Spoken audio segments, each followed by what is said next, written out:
All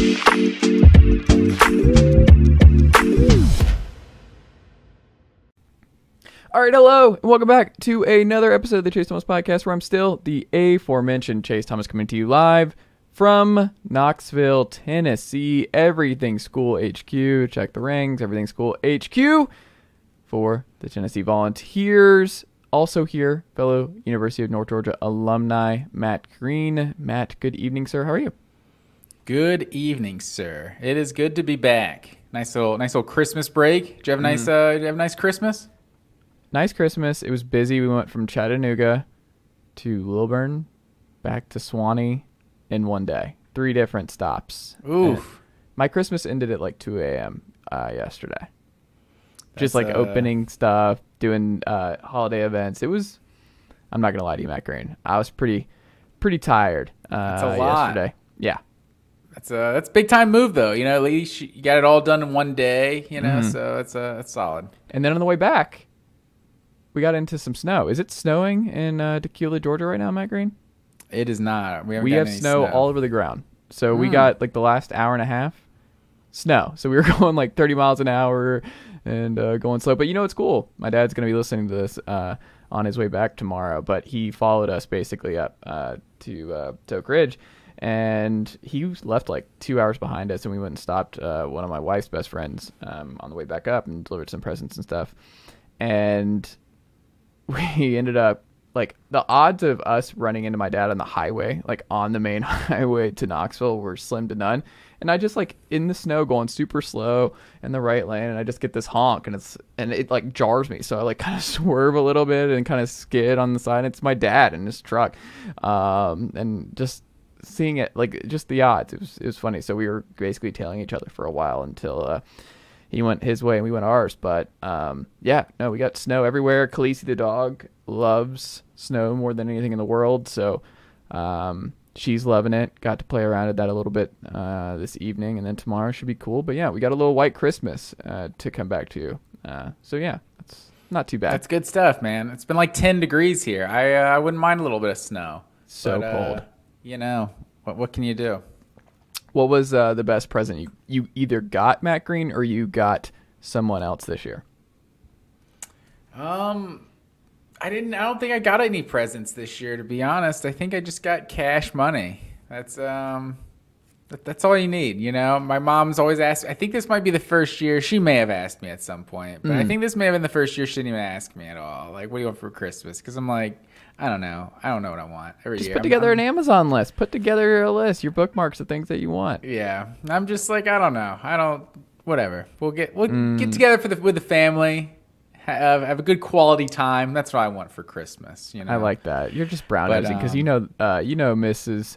Green listens to this pod. That's what's happening there. Of course, but yeah, some cash money is always good. And then Tori really took the lead on our gifts for like all the little ones in the family, which were all a hit. So she did an excellent job. What was the number one hit for little ones? What are they into? There was this little tube that was just like just a tube that you just like disconnect or you just like, for a hamster or a child. Yeah, it's like you could like connect them to the other tubes and stuff, and they just like make this noise. And I mean, the 5-year-old was super into it, and the other were like almost 2-year-olds are both into it. So it was a hit for sure. They just put tubes together. It was like because the tubes like made a noise and you like stretched them out, and you could like bend them and all kinds of stuff and like make shapes, and yeah, it was a hit. Okay, it's kid stuff, you know. They just need to be engaged to like their minds, you know. I don't know. Keep them occupied. I don't know what I'm talking about. I'm not a parent. But well, it's just things to keep them occupied. I'm not either. But we were at my wife's best friend. Engaged is the word I was looking for. And she, one of her daughters, her older daughter, it had like this slime that I'd heard about. I've just never really seen. Have you seen like the kids that just play around with this slime stuff and they just put stuff in it? It's like Play-Doh, but it's like a new version of Play-Doh. And it just keeps them occupied and just encapsulated with just what's going on there. I don't get it, but you can put stuff in it. It's just slime, and it's a fun thing that kids like, apparently. Yeah, to each their own. Kids these days, who knows what they're into? Well, there you go. Did you get Tori anything cool? Did you do a thoughtful big timer for Tori? No, we don't exchange gifts. we just play it low key, enjoy our days off. Like that's just our thing. Interesting. To each their own, Matt Green. To each their own. I like gifts. I like giving gifts. That's my love language. I like giving gifts and doing thoughtful stuff and seeing how that goes. I like putting. It's probably on me. I was just like so bad at giving gifts. Like, why don't we just call off the whole thing? Well, no, it's not. There's no right or wrong. Like some people, it's just how you're wired. Like it really is. Like some people are acts of service. Some people are saying nice things. It just or different. Well, you don't have to stress like around the holidays about I haven't got you this. I haven't I haven't whatever. Like, and then you go buy some just pointless stuff that you don't need just to try to get something. It's like. No, it's just let's just enjoy our days off, be low key, hang with the dogs. Speaking of, did they get anything cool? They got like some toys and stuff, but Tori didn't even buy anything for the dogs. Like it was like Tori's mom got stuff for the dogs. Yeah. But yeah, so we just keep it low key. They don't know what day it is. But we did. So they're building like a neighborhood across this like street from us. Mm-hmm. But so like they have like the silt fences kind of for like lots in, but there's still like open fields basically, and so we took the dogs over there, and it's basically like our own personal dog park. It's like it's all barriered in. They're just running around having a good old time. So it was good stuff. Good quality time with the family on Christmas Day. I like it. Matt Green, we have some Night of the Nighthawk news. I got a University of North Georgia alumni hat that I should have worn today, but it's in the car, and I didn't want to go back out in the car. It's cold and frozen, so I was like, I'm not going back out for this. So apologies to all our fellow University of North Georgia alumni. We had an alumni comment on youtube.com/Chase Thomas Podcast last week.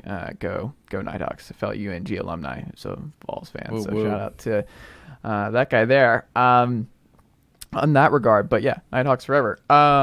Matt Green. Nigel dropped off some news and notes that I think we're going to get into before we get into college football, our bowl pick'em pod number 5, our last kind of non-big one, because we got the college football playoff this weekend. I already told my wife, like we got Tennessee Clemson on Friday night, and then we got the CFP on Saturday. So it's going to be a busy. I'm going to be watching a lot of college football. Itis going on next weekend, but I'm very, very much excited for that, as I'm sure you are as well, Matt Green, with your team actually competing in the college football playoff. But many are saying that just being in the New Year's Six is college football playoff enough. Matt Green, DJ Uiagalelei, who we talked about, like, he was favored the 100% crystal ball to Hawaii. He does not end up at Hawaii, but he does end up on the West Coast. It's kind of interesting because his brother, his 5-star defensive lineman brother, just committed to the Ducks last week, and then DJU stays in state, but he doesn't commit to the Ducks. They got Bo Nix, they got Thompson, they got the kid who just flipped from Baylor. They don't have a room right now for DJU. But you know who did have room?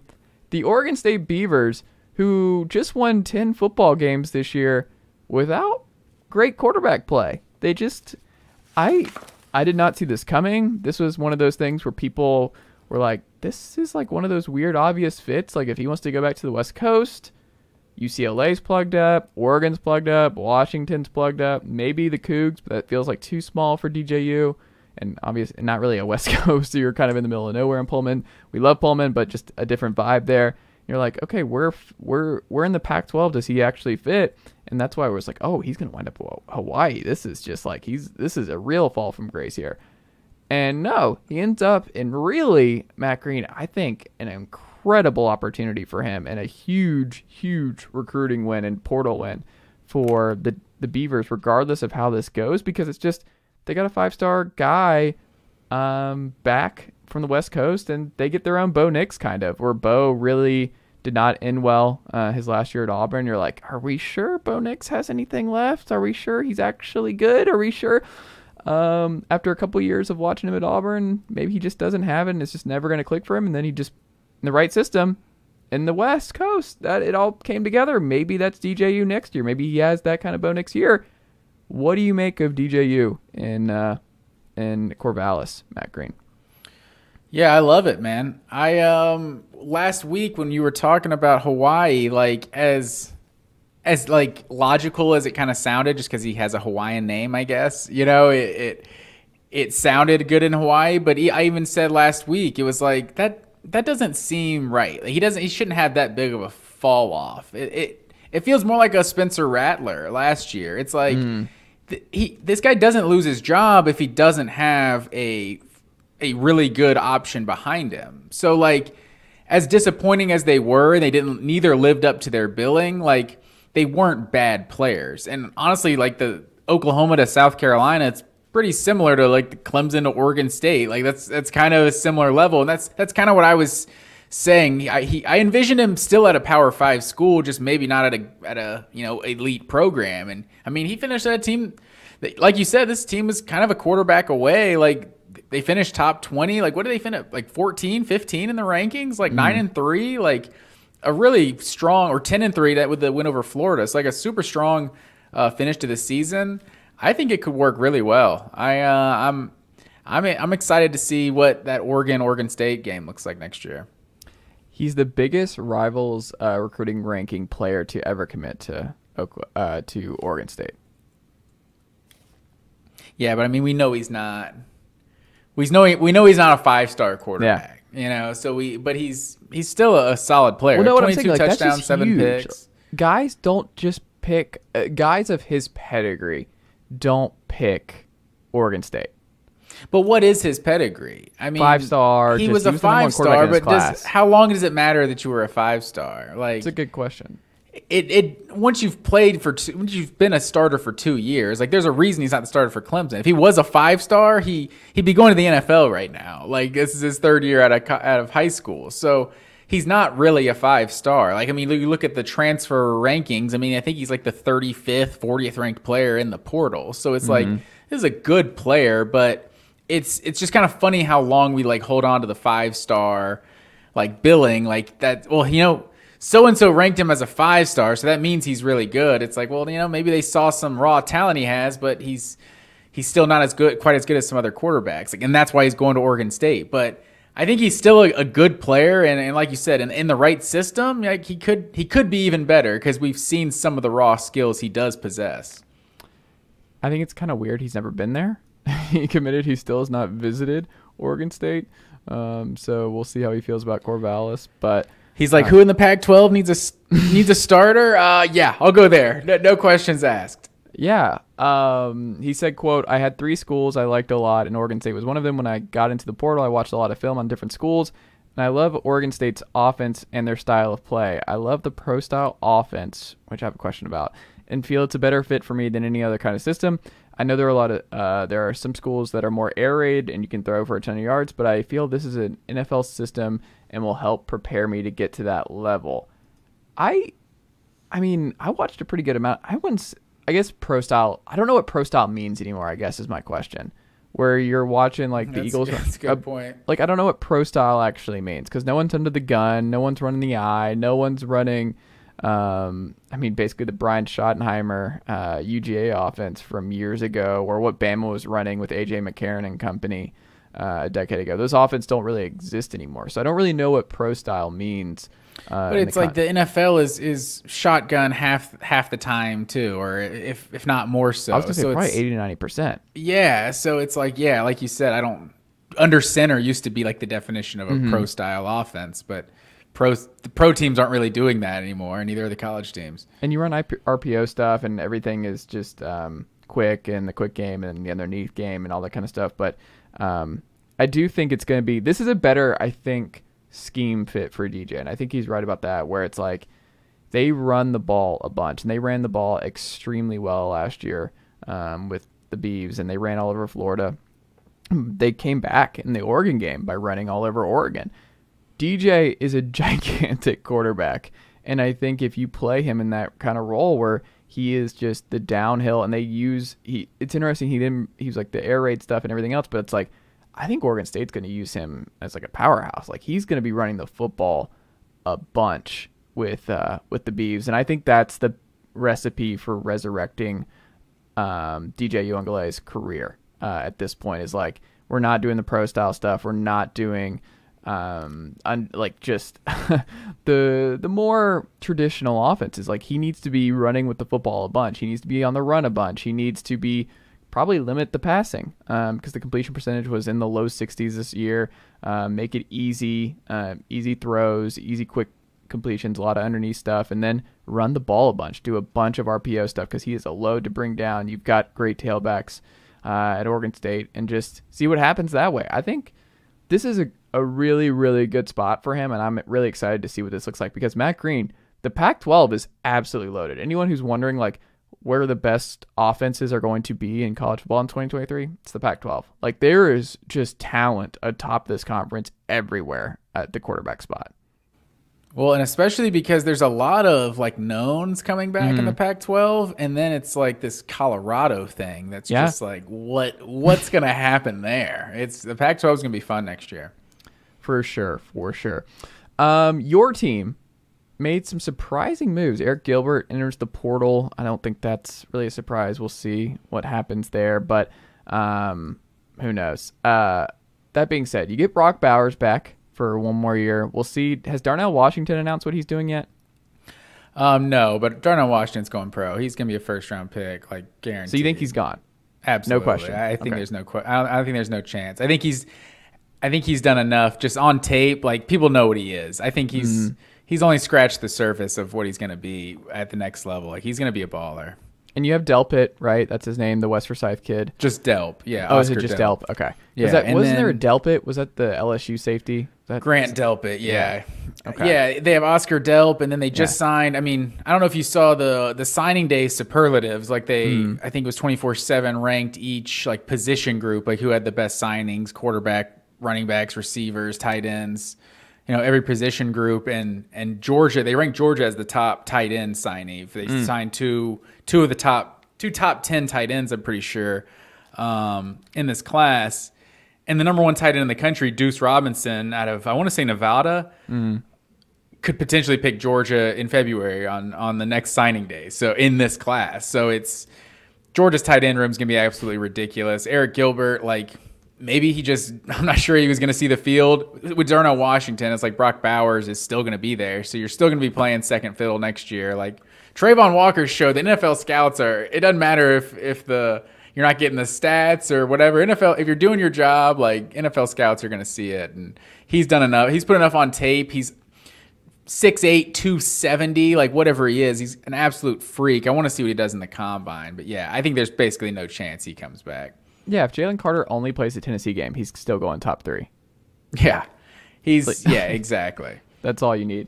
But you added 2 receivers. One I'm not as surprised about, because one thing that Georgia has done well with Monken is the slot guys, right? Like, the slot position has been great, and Ladd McConkey's obviously been fantastic for them this year. That being said, the outside, like, George Pickens was just a unicorn. Where George Pickens missed a lot of time, that was last year. But there was a lot of fun with George Pickens, and he was a go up and get it kind of guy, a true number 1 receiver in the NFL, that kind of talent. But there's a lot of talent still on the outside in this Georgia receiving room, and a lot of it has been they haven't been able to stay healthy. But I was surprised, like, that RaRa Thomas ended up being a guy who's played in the air raid with Leach at Mississippi State, put up good numbers there, to transfer to a spot where I think his targets go down in Athens. You can correct me if I'm wrong, where I'm not sure he's going to be utilized the same way. And I'm curious how Georgia sold him on their offense versus like Tennessee, or why he didn't wait for Tennessee to see what happened there. Because the scheme fit seemed more logical there, and I shouldn't say under the impression, but it seemed like RaRa was more, if I had to think like Tennessee or Georgia, like, I thought Tennessee had a much better shot at him than Georgia did. But Lovett, Bainbridge kid, I seem to recall, slot guy, obviously led Mizzou in receiving this year. Former 4-star kid, should be a good plug-and-play player right away. That didn't surprise me as much, but I was surprised to see RaRa. What do you think this says about how Georgia's approaching this offseason, and what might look different about this Georgia offense next year with RaRa and Domenic now on this roster, and seemingly on this roster because they plan to start and play next year?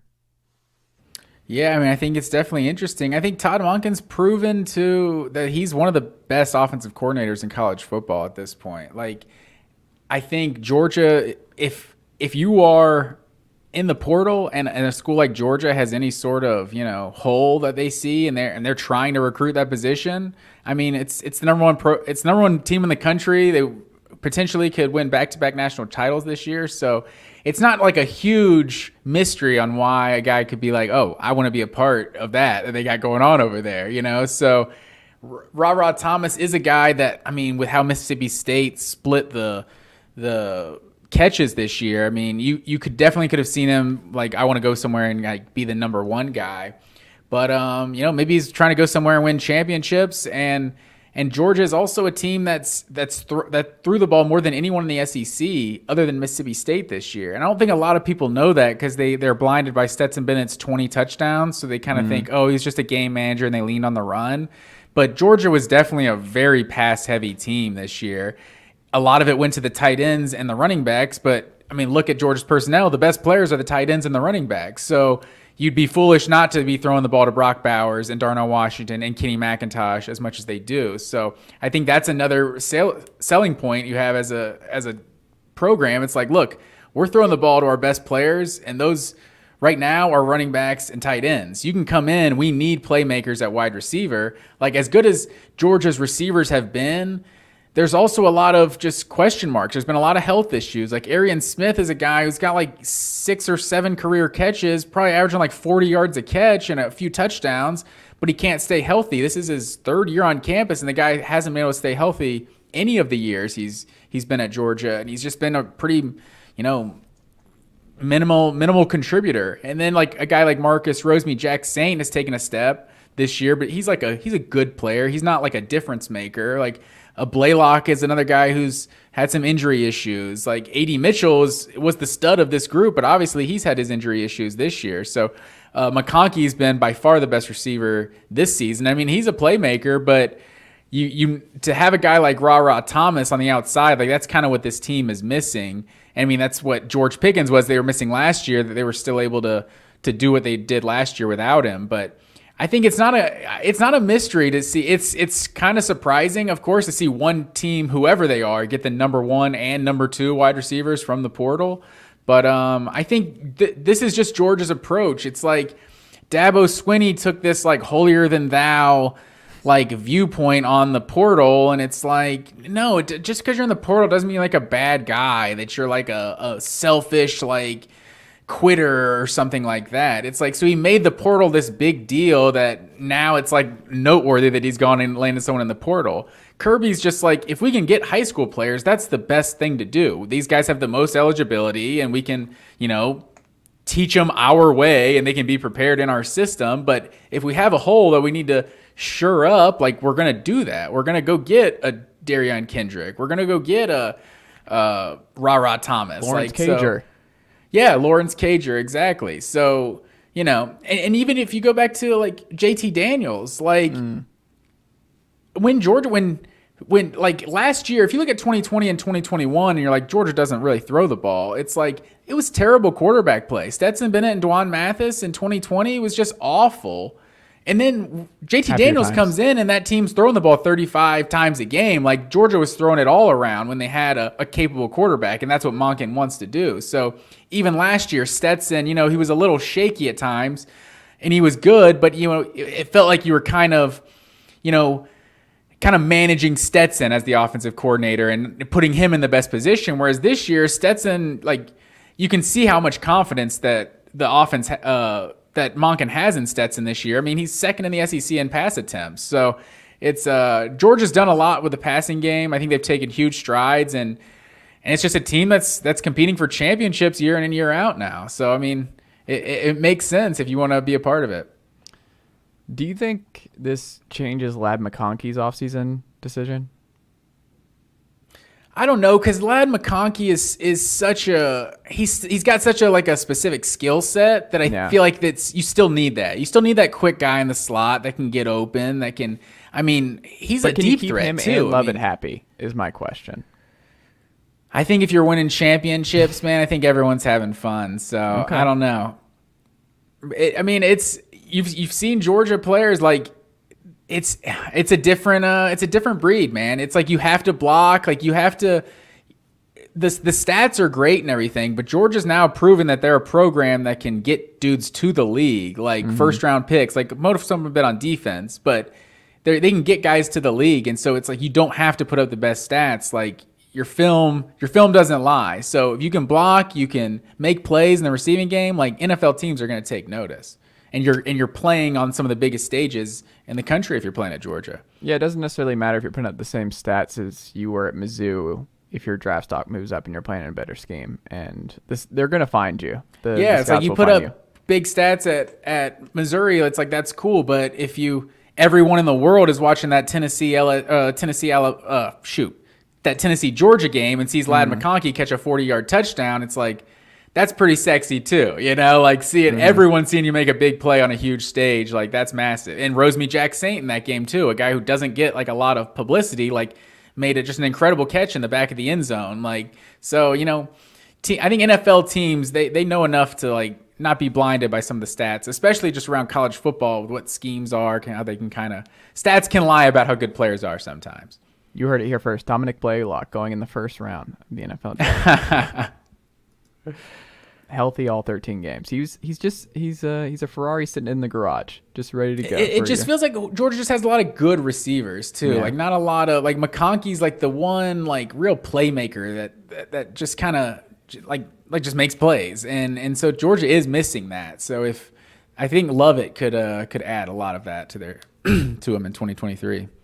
Great. And Carson Beck, it could be with Carson Beck too. There's a chance Georgia's passing offense is actually better, and it's a more traditional drop back passer. He is athletic too, but Stetson, it's a little unconventional the way he kind of runs around and makes plays. So, who knows? I got faith in Monken though for sure. That's why if you're just looking at, Alabama with their potential opening. If you're Alabama, you're just throwing whatever at Todd Monken. If you're Todd Monken, you get one state closer back home to Mississippi. You gotta seriously consider it if you're Todd Monken. Not at this point. What is Alabama to Georgia? It's a man can dream, Matt Green. Alabama's not a better situation than Georgia right now. It's I don't know about that. They're probably 1A, 1B. I think you feel confident that the Georgia head coach is going to be there a lot longer than the Alabama head coach is going to be there. You say that. Saban might, and until he walks away, I'm just betting on Nick. Who knows? I'm not sure he's mortal still, but we'll see. Speaking of Alabama, Bill O'Brien, it looks like he is the favorite to go back to the NFL and replace the dumpster fire situation that is Matt Patricia and Joe Judge being co-OCs for the New England Patriots, and just the debacle that's going on with that offense all year long. Turns out making them co-offensive coordinators was not a great decision going into this year from Bill Belichick, and Bill O'Brien has been the OC already in New England, so it looks like he's the favorite to go back if that's how things go. I'm curious, Matt Green. We've seen this before, right? I'm always intrigued by who Saban gets to run his offense next, right? And it seems like every Alabama fan is just dying. If you read the comments on Twitter for any Bill O'Brien thing, they're like, "Oh, please don't take him," and just tongue in cheek, "No, Patriots, don't take our Bill O'Brien." And I'm like, okay, Bryce Young has put up bonkers numbers, and he's been great. Jahmyr Gibbs is a great player. How much of it was just the receivers just weren't as good in this group this year? This team last year, I don't think any of us were man, this Alabama offense is just not what it used to be. This doesn't feel right. But it did feel like all year there was something off, but I'm not certain how much of it was Bill O'Brien, how much of it was just the guys who all entered the portal who may not have been good enough to be. They just weren't the Jalen Waddles, Devontae Smith, the kind of guys that Alabama's had in years past, and Bryce Young was having to do a bunch by himself. I'm curious to see what it looks like with a different guy, and it seems like that's where they're headed. Matt Green, what do you think they do, and are you intrigued by what Bama does at OC if they make a change? Because new quarterback, Jaden Milroe, it might be Ty Simpson, Bryce Young's out of here. I'm assuming Jahmyr Gibbs is gone, and then obviously the receivers very much in flux. We'll see what that looks like, but I think Alabama's offense could look very, very different next year in a lot of ways. Yeah, I'm very intrigued because I don't know if Alabama fans quite realize, like, they know how good Bryce Young is. I'm not sure how much they realize how much he was keeping that offense afloat. Like that offense just was pretty mediocre at times this year, even with Bryce Young. So I don't know. Losing, I think, the best quarterback that's ever played at Alabama and the offensive coordinator in the same year, like Jalen Milroe, like, it's a very small sample size, but he does not look like that guy. Personally, to me, like, they seem like a strong candidate to go to the portal, but they've obviously recruited well. Like, Ty Simpson was big time coming out of high school, so I don't know. I'm really intrigued to see what they do here. I feel like Scott Frost just feels like the classic Nick Saban coaching rehabilitation that we see all the time, but I don't know. Garrett Riley, I think that was a name you wrote here. Garrett Riley he doesn't seem like he needs to be where he is that much longer to get a head coaching job. Like, obviously being the OC at Alabama is better than being the OC at TCU. I'm sure they'd pay him twice as much money. So if they could do that, they probably would. But he seems like a guy. Was he the Broyles winner this year? It's a good question. I think he was. It was Golish. Is that right? I was thinking it was right. He was at least a finalist, I'm pretty sure. Oh, he was a finalist. Maybe who won it? Hold on. Who won? Who won? But Riley feels like one of those guys, and if not only for his brother, also it's like he feels like one of those guys that's on the brink of a head coaching job. So you're right. Maybe Garrett Riley did win. Okay, so maybe he needs Alabama to get that final nudge as a head coach, but I'm not sure he really does. That's a good point. You can't really do much better than that, and you can sit. And if you're Texas A&M, what are we doing? He's right there. Just hire a Riley. The Rileys have done pretty well in that area and recruiting and everything else. Just hire the other Riley. What could go wrong? Can't be any worse. That should be the slam dunk option. I don't know why that hasn't already happened. Is Garrett Riley? Maybe they're just like, maybe we can get him as OC. It's like, why would Garrett Riley want to share the? Why? And that's something else, Matt Green. Here's what I'll tell you. The fact that Texas A&M offensive coordinator job is still open, do you know what that tells me? Probably that Jimbo hasn't 100% committed to not giving up. Yes. Or to completely giving up the play calling. Yeah.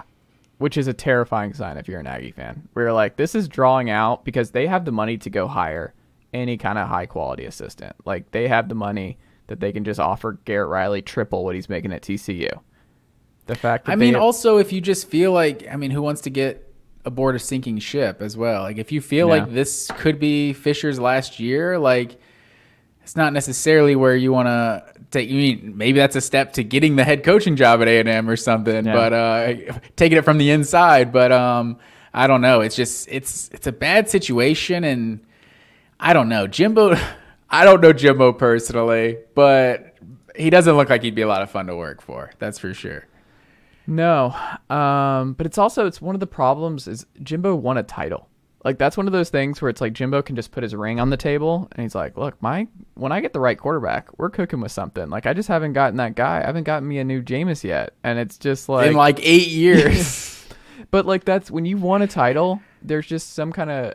I can only imagine. He's like, my offense won a national championship.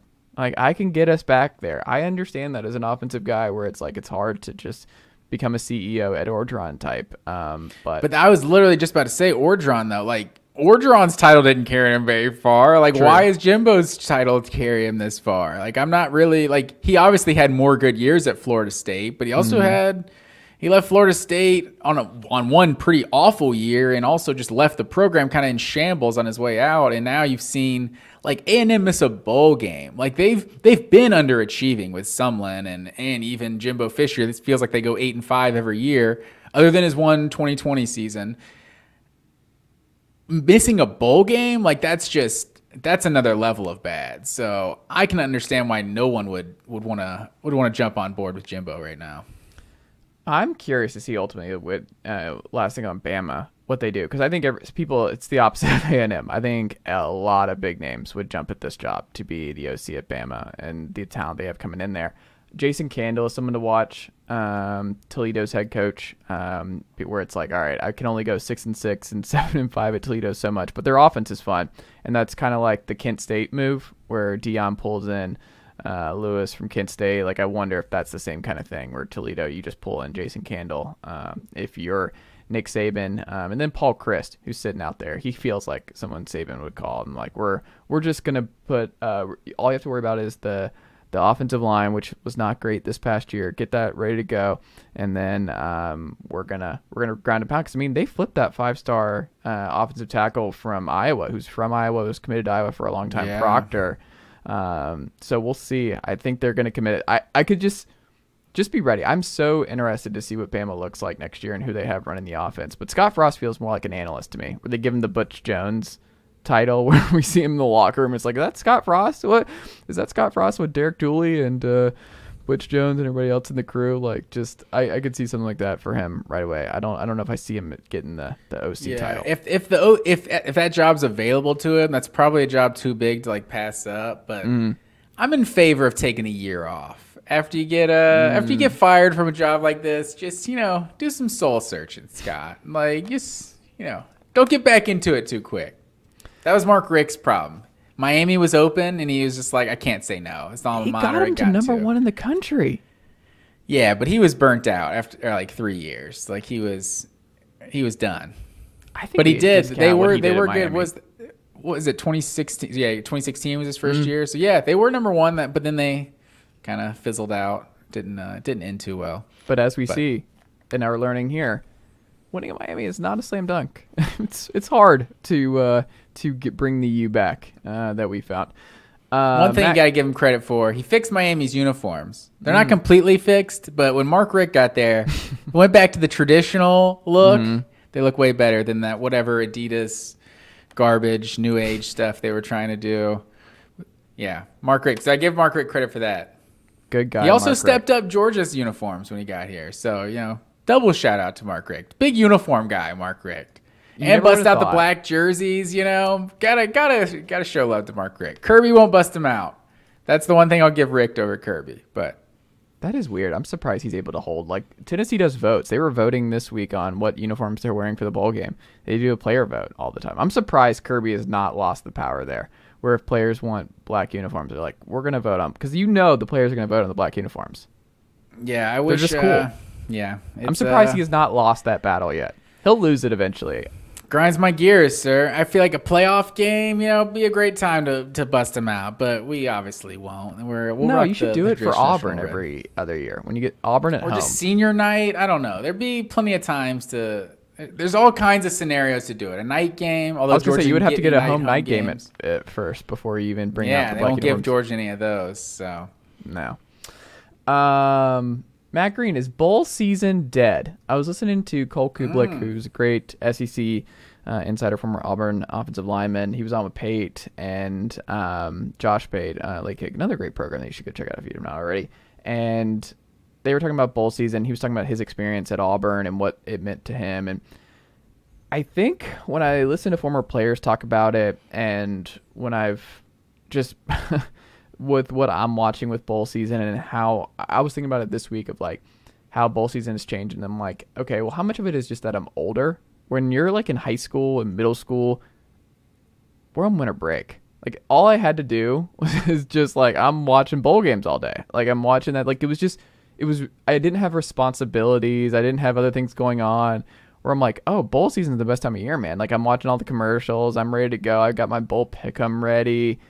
And it was just a bigger part of my life. But I think part of that was just because of the time of my life that was just being younger and not having those responsibilities. So I was weighing that against like how I look at bowl season now, because this bowl season, I don't know if you felt this way, but like, I mean, it's been rough. There have been a lot of bad games, and I don't know if that necessarily says anything about bowls are meaningless, but it's interesting to see a lot of former players get mad about it. and a lot of the discourse around it, where I think we're all wanting the same thing and we're on the same team, and I think there's just some miscommunication here a little bit, where it's like the people who are saying bowl games are meaningless don't want bowl games to be meaningless.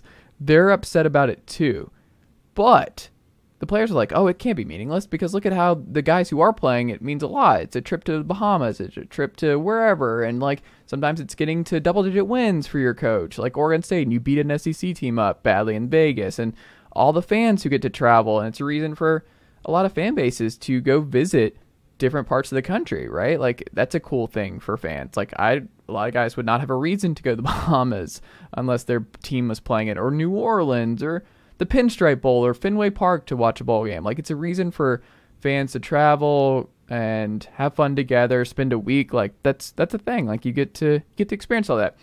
All that can be true. We can also admit that, like, it's absolutely different now with the CFP. Can we at least admit that it's different, and there's a different feel for bowl season, where it's like, Tennessee's not going to have Jeremy Banks, Jalen Hyatt, Cedric Tillman, and Hendon Hooker, and I don't think Darnell Wright's playing either. You go up and down the list. You equate this, or you like correlate this to the CFP. Mm-hmm. I correlate this to early signing day. I feel like college football is lost. Like, I think it is, like, these bowl games, it is kind of dead in a way, bowl season. Like, I feel like, especially since now that we're in this NIL era where players can make money off image and likeness, like, it felt like the bowl games is like, well, this is for the players. Like, you know, we can't really, like, ever give them shit. So now we're going to give them, like, a PlayStation and, like, an iPad and, like, all this whatever, gift cards and stuff. A free vacation, basically. Yeah, it's like you get to go to Phoenix or whatever. So I feel like that was a big part of it. And, you know, there's still not every player is getting NIL. So that's still part of it, you know, doing something for the players and like them going to a cool destination or something. But I think because college football's calendar is just so messed up, like it's the end of the season. Like the season's over. Players are going to different schools. Some of them are already on campus at other schools and like, no, wait, we haven't even finished the season. Like coaches are leaving. It's this weird thing of like opting out. Cause like it was opting out for the NFL, but now it's opting out to go to another team. Like, and why would I play in the bowl game for a team I'm not even going to play for next year? So I feel like that's as diehard of a college football fan as both me and you are, like we don't know every player who's opting out of all of these bowl games. Right. Like it's so hard to keep up with. Like some guys opted out, some guys just aren't on the team anymore, like because they're in the portal. Like that's probably the worst part of it. And I don't really think it's the playoffs' fault because when you had the BCS national championship, like every other bowl game wasn't meaningless after the national championship. And this is just two more teams, you know, that make it. So I don't feel like that's necessarily, they might feel more meaningless once we have 12 teams making the playoffs, but I don't know. You could be right. Like part of it, just like, you know, what you specifically used to experience as a younger kid and just like the only priorities you had were to watch sports. But so I definitely don't watch these December 23rd and December 26th games like I once did. But I think it's a lot of reasons. And I don't think it's just that we're older and now don't care about the less important bowl games. I think there's a lot that goes into it that's like, you know, Jamie Chadwell doesn't care about this game. Like that's why he's at Liberty now and he's not even coaching his team. So I don't think that's fair. You can't say he doesn't. He had to because of, like you said, the calendar. Jamie Chadwell didn't have a choice. Like he would coach if he could. The coaches are getting screwed here. He absolutely would. Yeah. And that's not to single out Jamie Chadwell or anything, but it's like it's just they don't care enough to still be here. So obviously, if this isn't important enough for the head coach, then this obviously isn't a very important game. You know what I mean? So it's hard to get up for all of these games, especially when you get some of these marquee matchups and you're like, oh, wow, I'm excited to see Clemson, Tennessee play. And then you kind of find out what you're actually getting to watch, which granted, I don't think there's too many opt-outs in that one. Like Tennessee, I know has a bunch of playmakers, right, opting out, but I haven't heard many for Clemson. But like I said, it's hard to keep up. I think with Miles all of Murphy's these. out. I think the defensive end is out. And it was like we got Oklahoma and Florida a couple years ago. It's just like a great matchup you don't get very often, and it's like this reflects Florida's 2020 team in no way. So it's Dan Mullen's not supposed to say it out loud, but we all knew that it's like that wasn't the real team out there. So I don't know. I want to watch these games, and I will watch them because I love college football, but it's hard to get too into these results that ultimately don't mean much. It's not even like a great teaser into 2023 with how crazy the portal is. It's like, he's not actually going to be the starter next year. He's just here because our starter's gone. We'll probably go to the portal or sign someone else. There's no barometer. Like, you're not really testing to see what next year holds. I'm like, there is nothing to glean from this. I mean, I guess you can say a little bit with Joe. Like, we'll see how he does. Like, if he flames out, then maybe that changes their calculus this offseason. But, like, I don't know, man. Like, it just... There's just so much gone, and like you said, I think the coach point is a good one. Where like they're seeing the coaches who dip before because they have to, but a lot of it just fix the calendar. Maybe that fixes a lot of this. Fix the calendar and see if that changes things. But also like guys, it just when several hundred guys are like, yeah, we're not doing this, and the best players in the sport are all leaving. Which again, I'm not saying that that's wrong. I am saying that the reality is that is worse for bowl season. You can't have it both ways. You can't be like bowl season still matters, and then all these guys like, well, no, it doesn't matter to a lot of guys. It doesn't matter to the coaches. It doesn't matter to a lot of the guys who are ready to go to the next level. It doesn't matter to the guys who are going to the portal, who've played with these guys all season long, and we're like, sorry, man, I got to go to a better option after playing with you and going to war with you for total. Like, there's just too many other competing factors that like.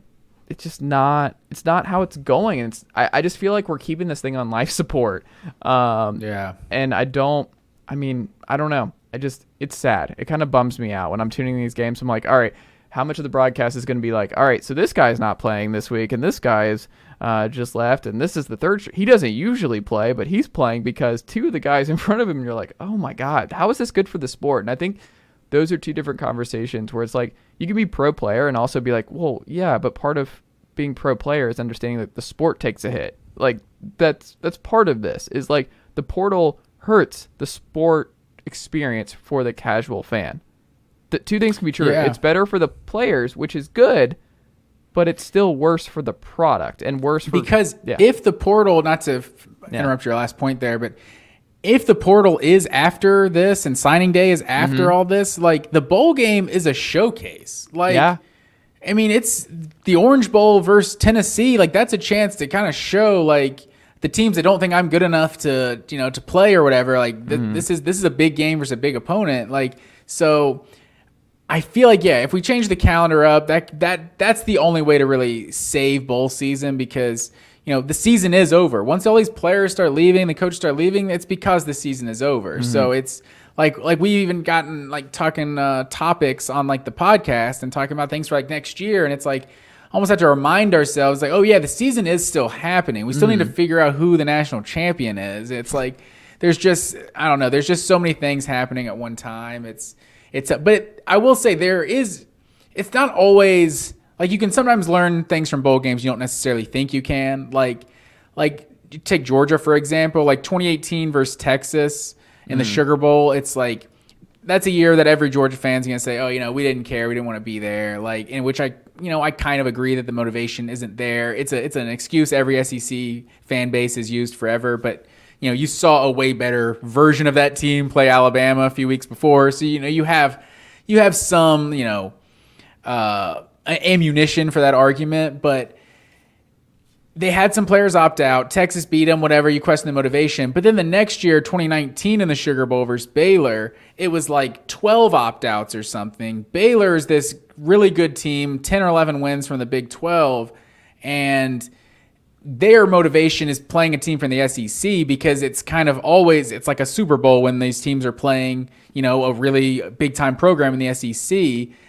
And Georgia came out and won that game, missing like double-digit players. So it's like that actually, it felt like you could learn something from that game. So even though you might not expect it. So, you see Joe Milton ball out on Clemson, like a good percentage of that Clemson roster. Like, you could still take something going into 2023. Maybe, but we'll see. A lot of change in both rosters, but I don't know. We'll see. Matt Green, Hudson Card is the second highest, I think, graded player ever to commit to Purdue. He enters the portal with Quinn Ewers having that job and Arch Manning obviously coming aboard to Did you say Texas. Created player? No, not created. Created. No, just I swear you player. said created player. No, rated player. Yeah. I was like, was he created? Is this NCAA? What's happening right now? Hudson Card is a created name, Texas quarterback name, though, right? Like Hudson Card is a very much Friday Night Lights character name that you could just create out of a hat, like a generator, a name generator. What do you think of Ryan Walters and Graham Harrell landing Hudson Card? Because a lot of people just assumed he was going to end up at TCU, but it looks like Chandler Morris is going to be the guy, at least out of the gate, for the Horned Frogs, who was supposed to be the guy this past year before he got hurt and Max Duggan took off. But I don't know. I've seen a lot of people like program changer, people I respect, and like this is a gigantic move for the Boilers. 8 TDs, 1 pick. He was fine in his starts for Texas, and he was a fine player throughout. But I don't know. I think we're a little bit too quick to jump the gun on how big of a move this is. Can we see Ryan Walters coach a game as a head coach? Can we see what this group looks like? Because I seem to recall Neil Brown and Graham Harrell at West Virginia not working well. I seem to recall JT Daniels was fine, but that offense did not catch fire. That was a pretty bad West Virginia team the majority of the year. Can we see if Graham Harrell and this marriage works with Ryan Walters and Ryan Walters adapts, because he was running a completely different scheme this past year in Illinois with Brett Bielema? I don't know. Like, it doesn't mean it can't happen. I'm not as quick to jump to like, oh, this is a game changer for Purdue bringing in Hudson Card. Are you under the same impression, or do you think this is a big one where they should be the favorites in the Big Ten West next year now? No, absolutely not. Like, do we know how good Hudson Card is? Like, he's fine.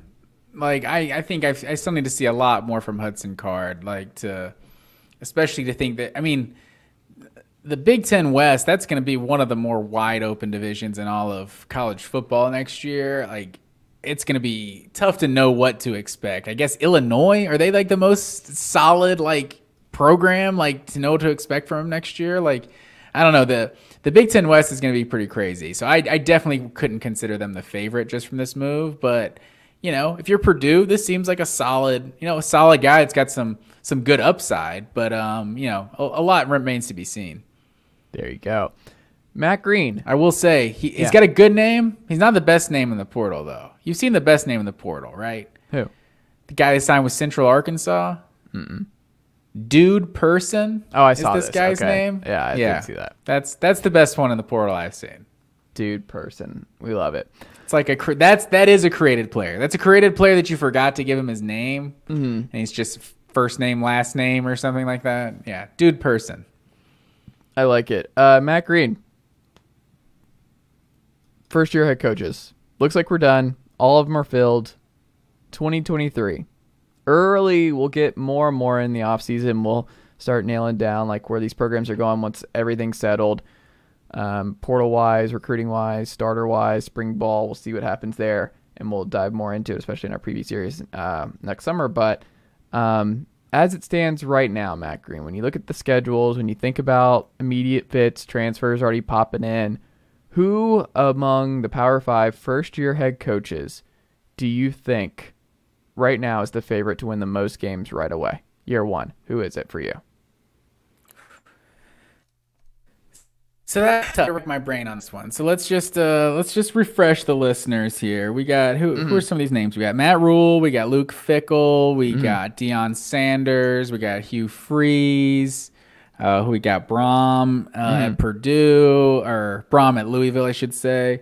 Walters at Purdue. Satterfield at Louisville, or Satterfield at Cincinnati. Yeah, he was a little. Getting them all confused. Little coaching carsel Brent Key there. at Georgia Tech. if I gotta put my name, my reputation on the line for a guy in year one, I'm putting it on Luke Fickell. Interesting. Make the case. I'm putting on Wisconsin. They do have Ohio State next year from the East in Madison though.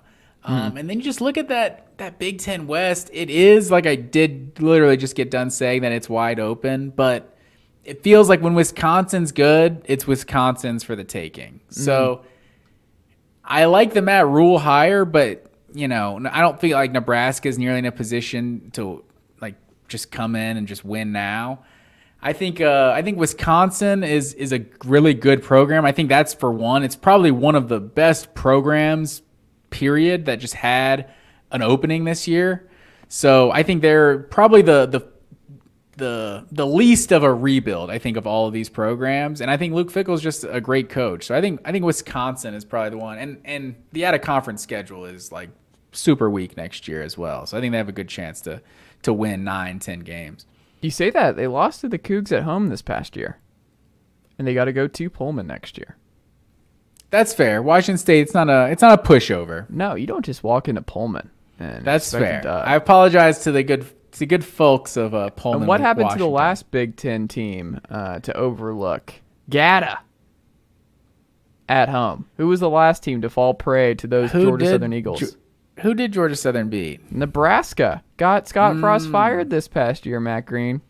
That's true. They got them on the schedule. But in all seriousness, when you look at this schedule, looks Buffalo's like, not terrible as far as True. MAC teams go to. Well, you should beat Buffalo. Like if Fickell doesn't those beat Buffalo, those are all winnable games for sure. But you look at the schedule, you get Ohio State at home, like you said. The rest of it's just not bad. Like, I mean, going to Purdue will be a big one. That's going to be a must-see. But, like, Iowa at home, Illinois I don't think will be as good next year. Who cares that you go to Indiana? They're the worst team in the Big 12. They recruited worse than Campbell in this recruiting class. Like, I don't know why. They won an 11 this year? They might have been. I don't know. But they were awful. They were off. Yeah, and they're going to be awful again next year. You get Northwestern, Nebraska rebuilding. Like, I look at the schedule. This looks like Northwestern was 1-11 this year. Yeah. I don't think Indiana was. But they were maybe 2-10 or 3-9. 3-9 max. This was a bad Indiana team. But Wisconsin, you look at the schedule with the group they have coming in there, I could see 10-2. This feels like a 10-2 type team to me, right out of the gate for Fickell. And I'm not bouncing it. I will say the weird thing about Fickell, he did the Brent Venables thing where he hired a weird coordinator where you're like, I like this coach as a coach and CEO. But then remember, Venables hired Ted Roof as his DC, and that defense was terrible this year for the Sooners. And you're like, why did he hire Ted Roof? What are we doing? Brent Venables, what are you doing? On the offensive side of the ball, Fickell hired the UNC offensive coordinator. Did you see this? This was kind of under the radar. You bring in the air raid guy who put up bonkers numbers with Sam Howell and Drake May this past year, Phil Longo, who was obviously at where else? Ole Miss too. And I thought that was just kind of a weird fit. Like, Fickell doesn't run that style, and what you saw at Cincinnati and Ohio State, like back in the pre-Ryan Day opened up offense years, like that seems like a weird fit. So I'm kind of curious to see why that happened and what kind of offense Wisconsin runs. Because if it's anything like North Carolina's offense in the last couple of years, we're going to be like, whoa, like a Jordan Teamo type scheme for the Badgers would be very just discombobulating based on what we've seen from Wisconsin forever. So I'm curious to see how that goes. Well, you'd have to think that that's part of what Wisconsin wants. Like, they don't want to be the same team they've been every year, and the bad seasons they win 7 games, and the good seasons they win 10. It's like they want to be a big time team, like that, because that's what we were kind of saying when they made the firing of Paul Chryst. It's like, how good does Wisconsin really expect to be? And then to get a guy like Luke Fickell, like, okay, maybe they do expect to be one of the national title contenders. So I don't know. I think Wisconsin still just has challenges and just the level of talent they're able to get. But, I think they've always been a good program. With Luke Fickell, who knows? They could take that next step. We'll see. Who's your coach in year one? I think it's Jeff Brom right away. I think with this group, Louisville, I mean, they were a 500 program with Scott Satterfield. and I think Jeff Brom's a much better coach. I just look at the ACC being pretty open next year. We'll see what Clemson looks like. I think Florida State, there's a lot of optimism, but Miami shaky, Pitt shaky. I don't know if Duke does it all over again. Robert and I comes in as OC to replace Tim Beck at NC State. No Devin Leary. We'll see if MJ Morris is the guy. Virginia stinks. Boston College stinks. Louisville gets Indiana in their non-conference. Murray State, they open at the Benz against Georgia Tech. They'll be favored there. Obviously, you get Kentucky in the non-conference. I just look at this schedule, and I'm like, oh, you get Notre Dame at home? I don't know, man. This looks like a 9-3 type schedule to me for Jeff Brom in year one. And if it's not Luke Fickell, I think it's Jeff Brom. I think one of these two win a bunch of games, maybe both, right out of the gate. So I think the Jeff Brom hires a home run. I think he'll be really good right away at Louisville. Yeah, and that's a good call too, just because that's another one of those programs that a coach left their program, didn't necessarily get fired, so right. they're in a little bit better position than some of these other. He was recruiting a little bit better than people gave him credit for. I will say it's a sneaky tough ACC schedule though. We don't necessarily know what to expect out of Miami, but they should be better, right? At Pitt, at NC State, they got Notre Dame on the schedule, a good Kentucky team at a conference, potentially an improved Kentucky team too. I don't know. We'll see. Louisville, they could be the best team in that. Could they be the best team in that division? I don't know. I forget what division that is. Well, let's start from which division it is. Yeah, it is the Atlantic, so I'm not sure they can be the best team. I don't think they're going to be better than Clemson or Florida State. So that's another challenge they have. Yeah. So I'm looking at their 2023 schedule. Mm. And they don't have Clemson or Florida State on it. Correct.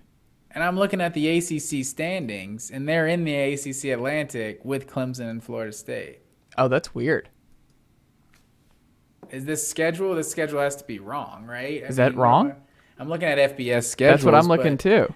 But yeah, they have to play everyone in the division, right? So I'm confused by what I'm looking at right now. But yeah, so all the points remain the same. I think Louisville is still a solid. And by the way, Purdue or not Purdue? Who are we talking about in the Big Ten? Indiana went 4-8. By the way, and Louisville just went 8-5 this year. Yeah, so they were a solid program. So I think that's one that a guy could pick up a little quicker than some other ones. So I like that pick as well. There you go. But and I think if you're looking at this, those are probably two of the better situations, guys inherited year one. What are the odds that Deion Sanders is this guy though? Because you look at some just team stats, I feel like every time I'm looking at just different stats, just going through these sites, so many times Colorado is literally last in college football. What points allowed or point differential or yards allowed, rushing yards allowed. It's 131st in college football. 1-11. They were just absolutely awful. We heard what he said when he talked to all those new players. They were 127th in offense this past year. Just so bad. So I just don't know how quick. I feel also we've talked about how good the Pac-12 is likely to be again next year. So I don't know. I wouldn't put anything past Coach Prime, but I think they're the number one team everyone wants to see next year.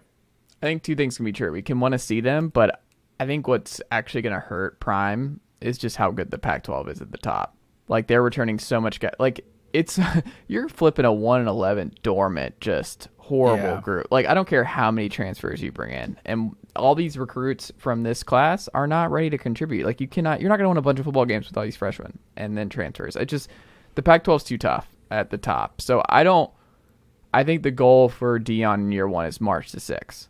Just make sure you get 6-6, 7-5, something like that in year one, and I think people will be happy and also just be fun, a fun offense and be but I don't see a immediate 9-3 to anyone who's expecting the USC Lincoln Riley thing. The USC had a lot better players already there. Lincoln took a lot of good players from Oklahoma and Pitt and everywhere else, but USC was ready to win now when Lincoln Riley came in. Colorado and the mess that he is inheriting there. I don't see a quick flip there. The Pac-12 is just too good.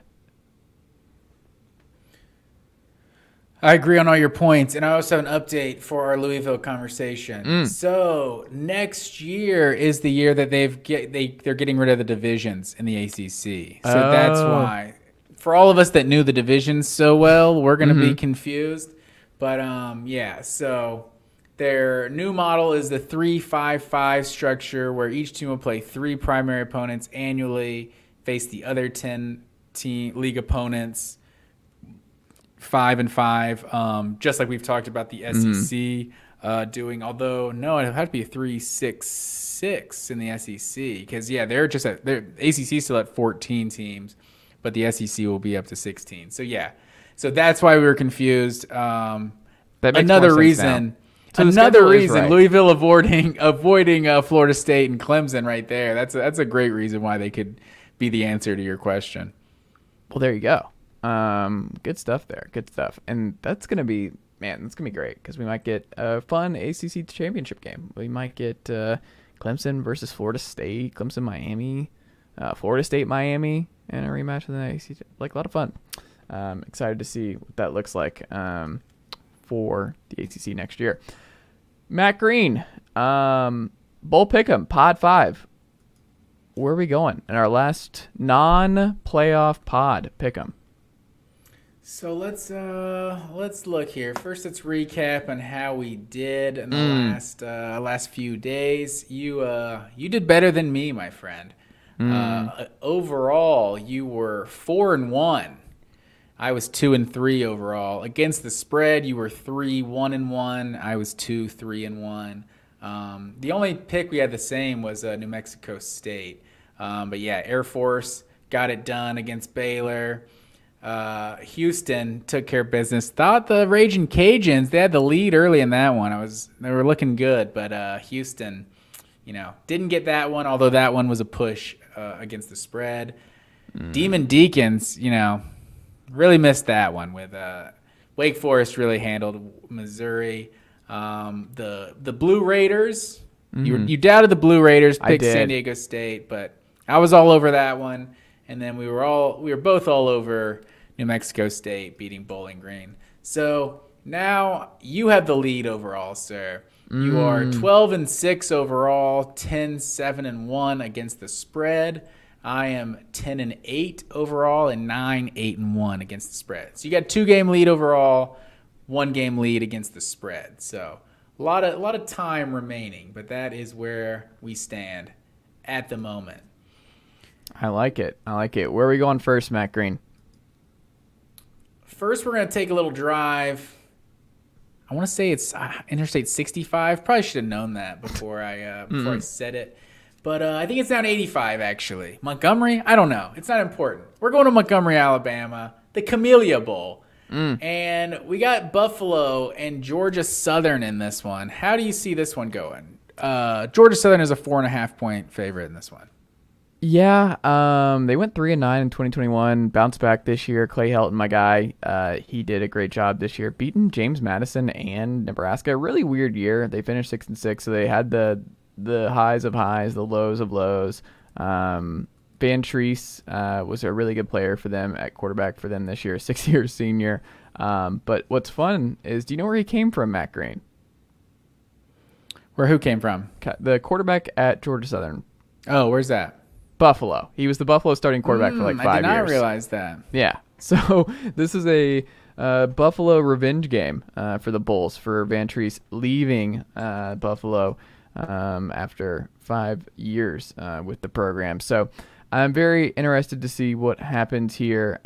They beat Appalachian State to end the regular season. Big-time game, 51-48.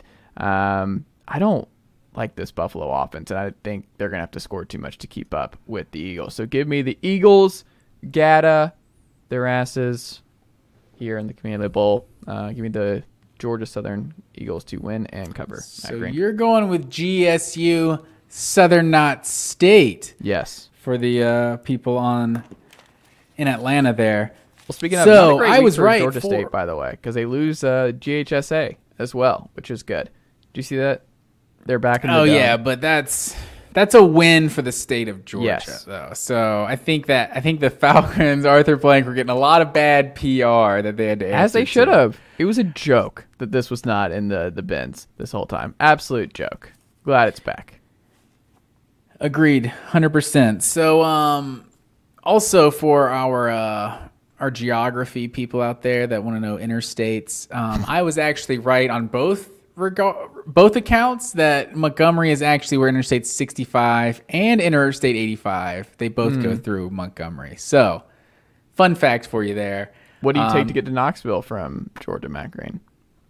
I go 75. That's right. There you go. Straight shot, man. Yeah.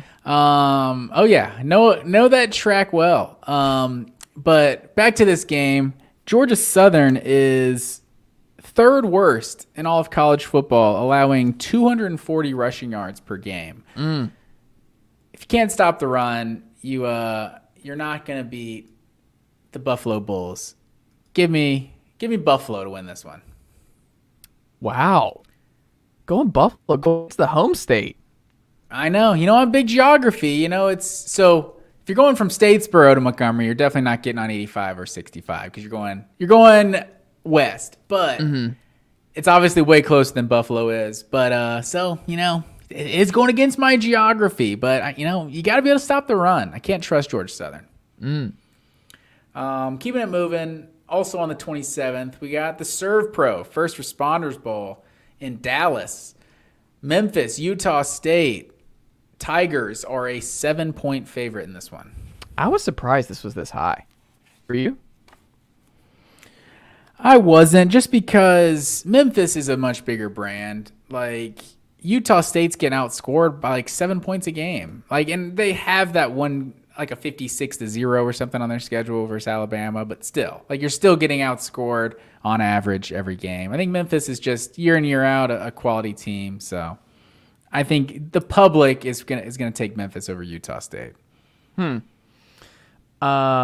going Memphis here. Staying in the home state. I think this is a must-win for Ryan Silverfield, who's been objectively not great since taking over for Mike Norvell when he left Memphis for Florida State. I think he needs this. 6-7. They won 4 straight, lost 4 straight. Very topsy-turvy. Paxton Lynch is not walking through that door.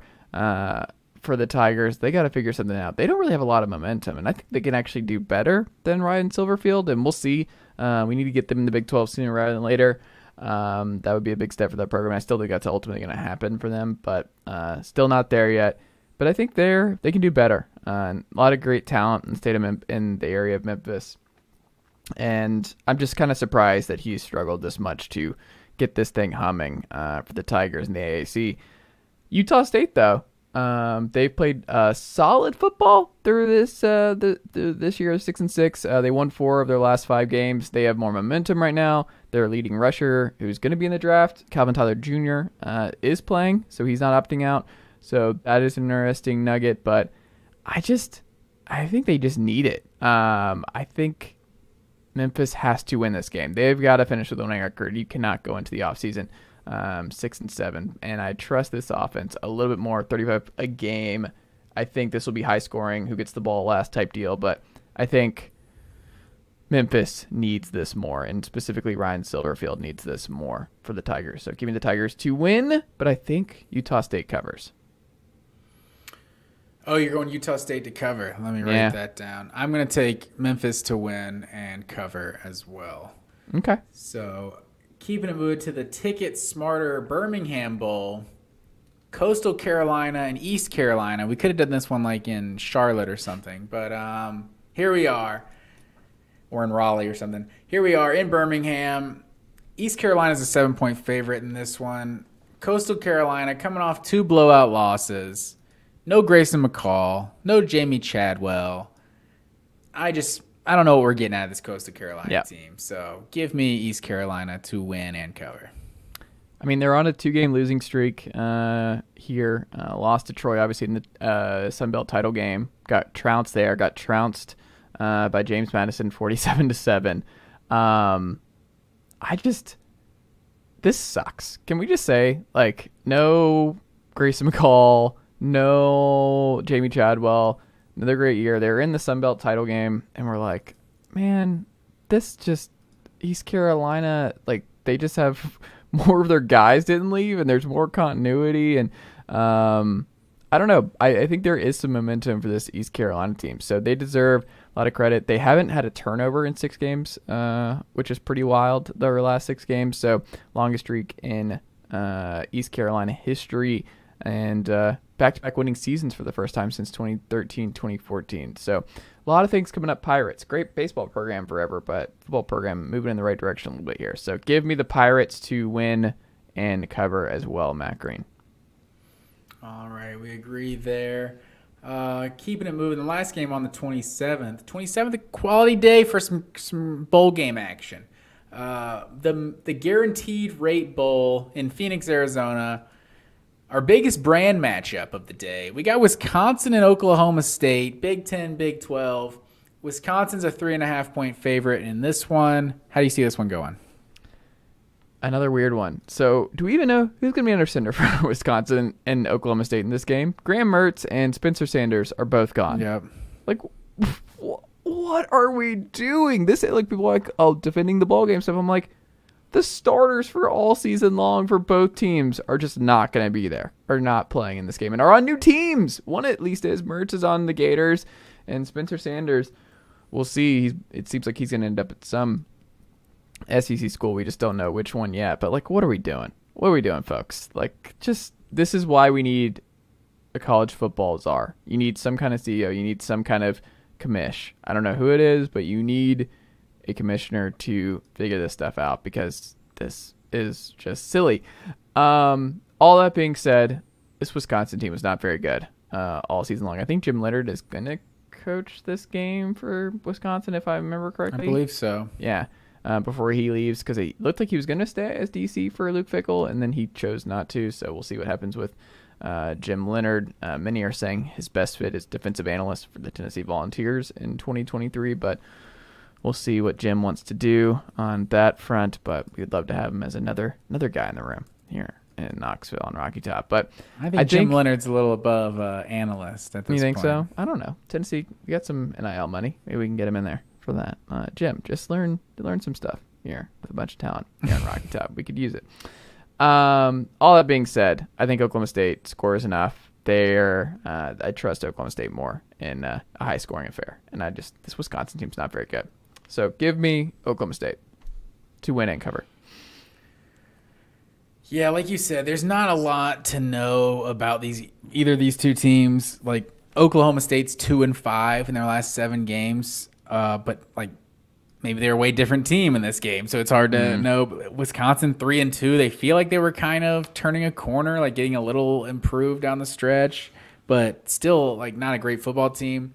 I think there's only one thing you can really count on for either of these teams, like either side of the ball, and that's Wisconsin's defense. So, like, we don't know, I don't think at all, like, who's going to show up, like, who's playing quarterback, like, but I think you'll still know Wisconsin's going to play, like, really good defense, and they're going to be tough to score on. So, give me Wisconsin to win this one and cover.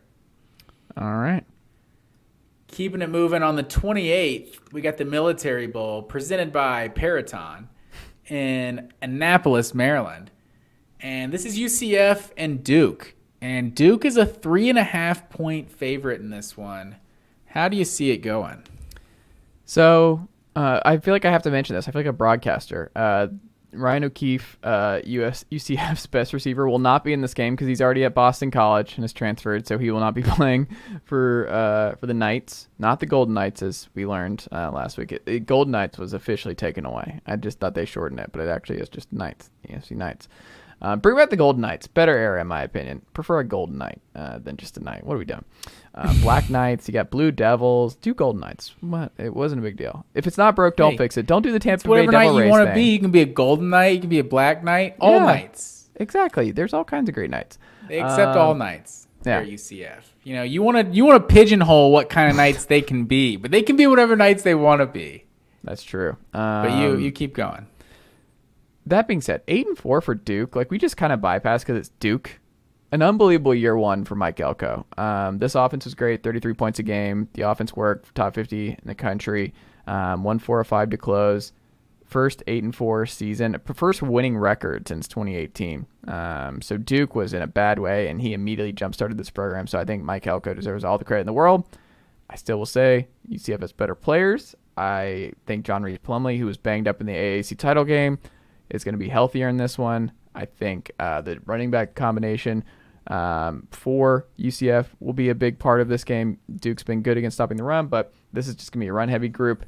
I think UCF in this offense will match Duke. That's why it's a 3.5-point game. I think this will be a really, really fun game, maybe the best of the day, back and forth. But give me UCF to win and obviously win outright, so win and cover. I'm gonna have to agree with you, sir. I think Duke's been pretty good at stopping the run this year, but I think UCF, I think they just have better players, like you said. So give me. I feel like these two teams are really similar on paper, but I'm gonna stick with you as well. Give me UCF to win and cover. All right, where are we going next? Keeping it moving to Memphis, the AutoZone Liberty Bowl, Kansas and Arkansas.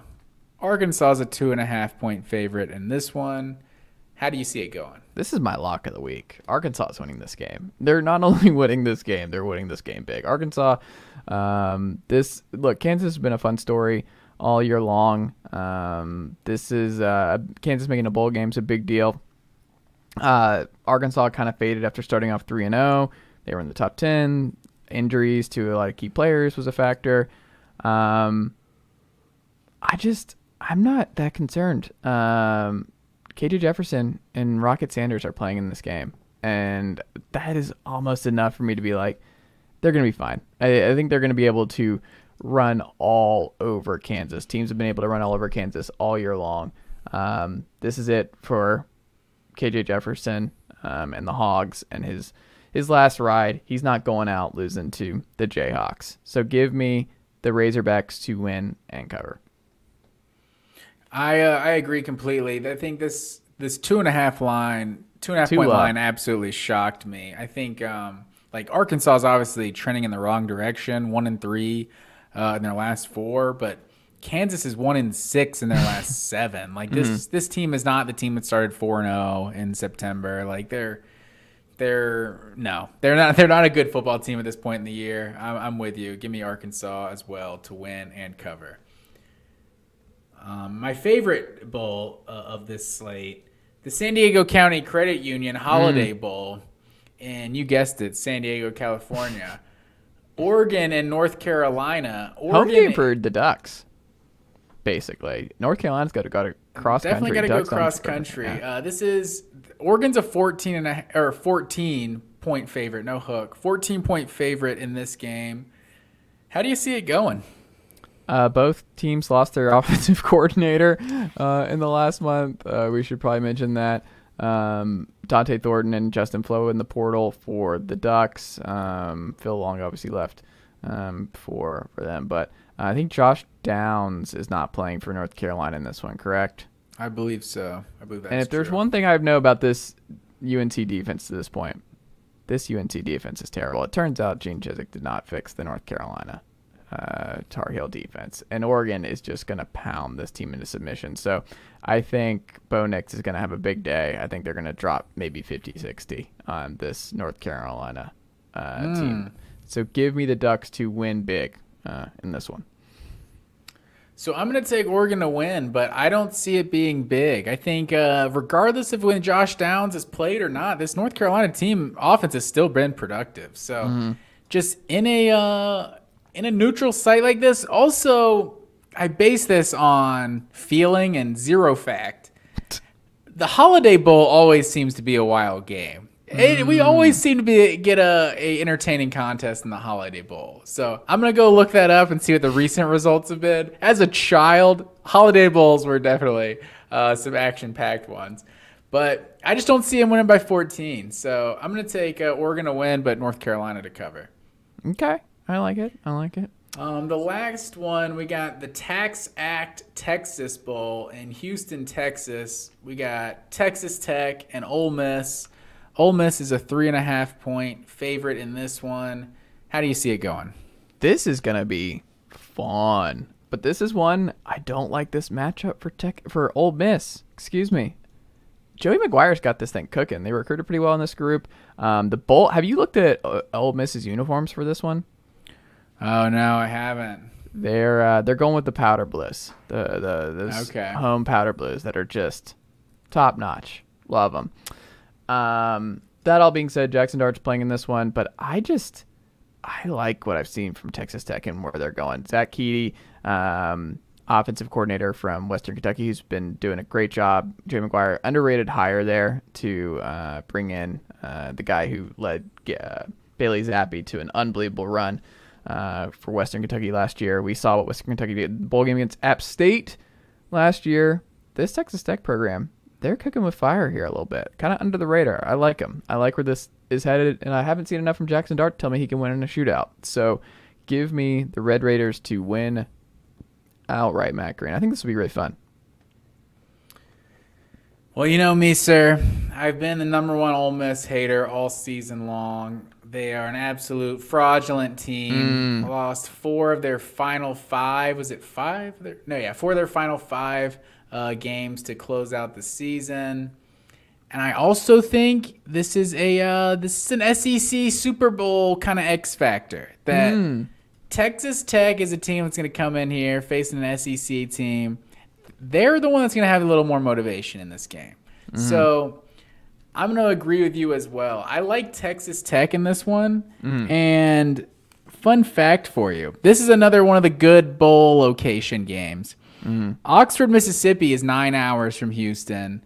Lubbock, Texas is 8 hours from Houston. So it's just perfect. Meet right in the middle here in Houston. I think this is going to be one of the bowl games. Probably has like a better attendance because these two teams feel like they'll be kind of excited to be there. And it feels like Ole Miss, Texas Tech. This is like a low-key kind of regional matchup. Like not super close, but like the kind of games we need to get out of conference. You know what I mean? Like these are the kind of programs that need to play each other. So a lot of rambling to say I feel like Texas Tech is going to win and cover as well. Okay.